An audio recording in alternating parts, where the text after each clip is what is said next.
Good evening, everybody. I promise you it is going to be a fairly long evening because the man deserves it. I have a confession to make. Now I am 63. When I was, I think, about 9 years, my father pushed me on the stage, probably 7. He told me, you start saying something, speaking something, so that you don't have anything called as stage fear. I remember my mother and father training me for 2 months not to recite the poem. I had lost my 2 front teeth. And they didn't want me to smile once I go on the stage. And I went up on the stage and all my classmates said, "Hey, Deepak," and I smiled. And you should have seen my father and mother's reaction, That was the first rehearsal.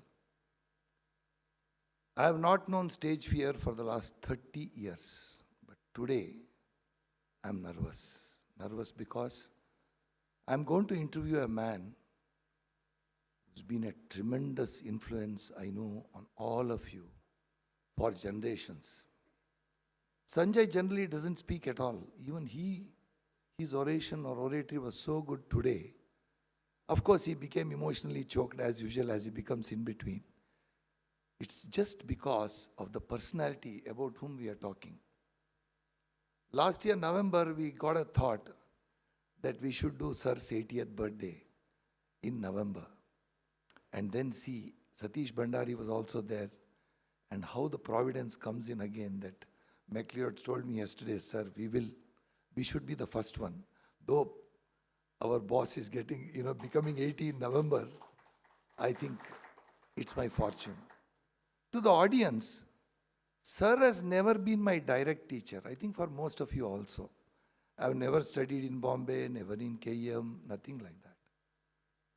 It's just that, wherever I saw him, in the meetings and the way, the energy he carries, slowly I got attracted to him.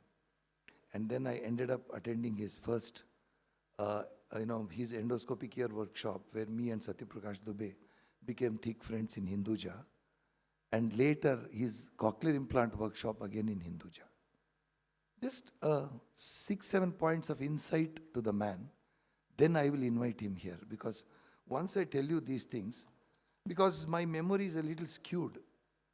I don't remember anything in ENT. I'm not very great in that. But I remember all small incidents. I will not take certain names because I just want to highlight his reaction only, not what the other person did or whatever. Most of you may know, may not know that by 1 mark he was denied a gold medal in MS ENT because at that point of time, the other candidate happened to be the son of the HOD who wanted his son to, get the gold medal. Unfortunately, we are followers of Mahabharata, and even today I see there are so many Dhritarashtras, even in ENT. Fortunately, Sir is not one. So he was denied a medal. Doesn't matter. Later on also, during the AOI president's post, he had to contest against the same person. Fine. He emerged victorious. Again, doesn't matter. When the person who denied him the gold medal actually accidentally met him in the European meet, where, in Europe, for food, once the lunch is served, you have to hold your coupon and stand in the queue. And Dr. Milind Vasant Kirtane went, picked up his plate, filled up things, and came and gave it to that senior man in the queue, saying that it may be a European meet, but for me, you're my senior and teacher, you will not be standing in the queue. This is precisely the man who denied him that gold medal. And I could see whenever he narrates that incident, that being denied about the gold medal, I can see a small twinge of pain when he speaks about it. This is the first incident. Second, the first meeting of the cochlear implant conference he did it in Hinduja. I remember most of the people there, at least half of them were younger to him.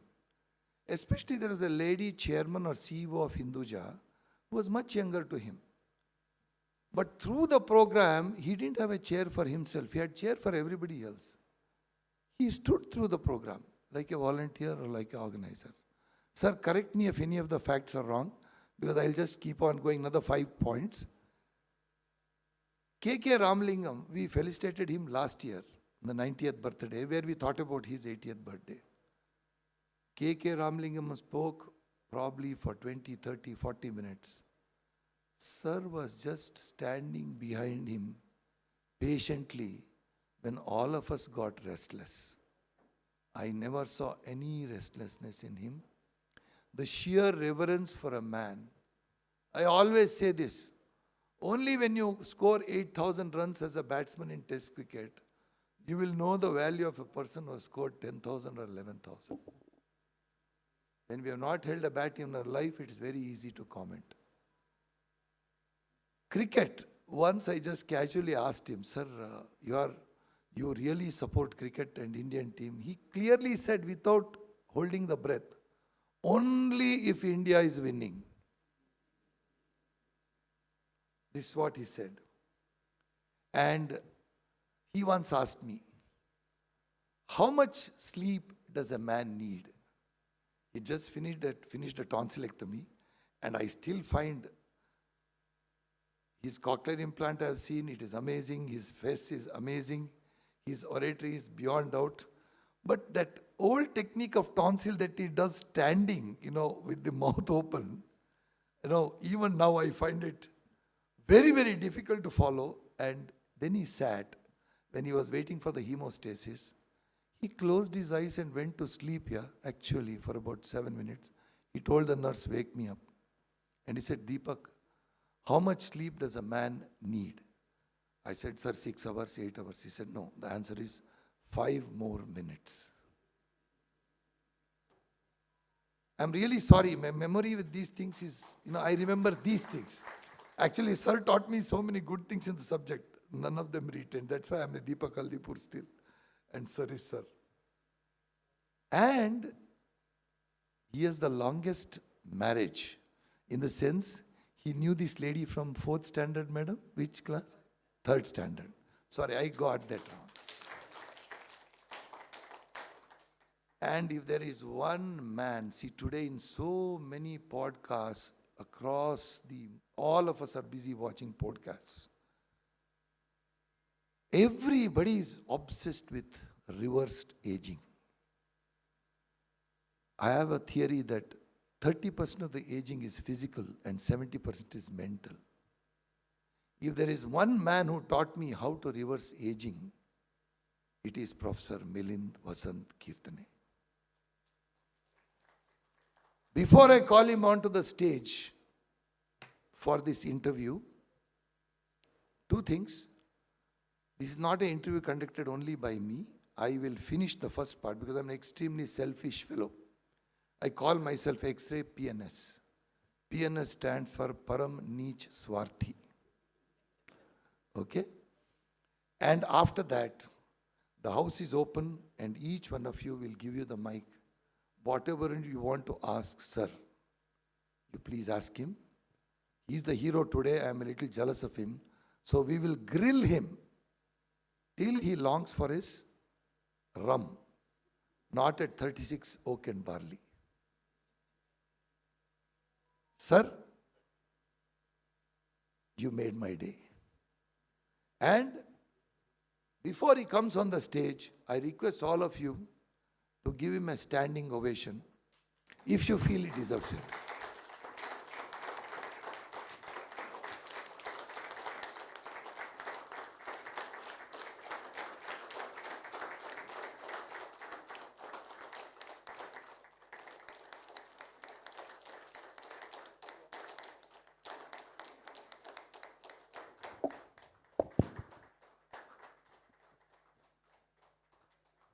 You made me so nervous.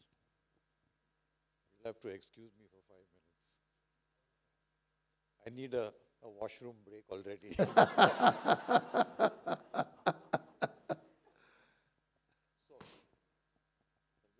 Let's start. You take 5.